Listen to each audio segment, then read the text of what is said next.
Mistakes while speaking English. So what are the mistakes that we do? Let's see. Number one, informations. Okay, always say information, never say informations. What is a mistake?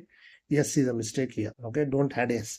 Then second one, let's see, let's go to the second one here.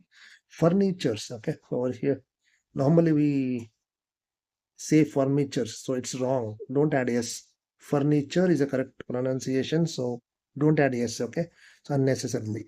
Then let's move on to next. People. Okay, people itself is a plural, so don't say peoples. Okay, people itself is a plural, so don't say peoples. Unnecessary, don't add yes, my dear friends. And then let's move on to next. Childs. Okay, see, never say childs. Plural is children. Okay, children is plural, childs is wrong. Okay, so keep this point in one. Irregular plural form. Okay, so that's why. Then let's move on to next. Advises. No advises. Always say advise. Advises is wrong. Why? Due to yes. So uncountable noun again.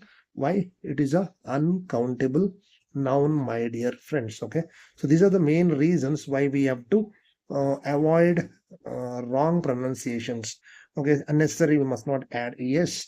Where we supposed to add s, there we have supposed to add s, and where we must not add s, there we must not add s. Okay, so that is the reason. So in case if you like the video, like it, share and subscribe. I'll see you in the next video. Bye.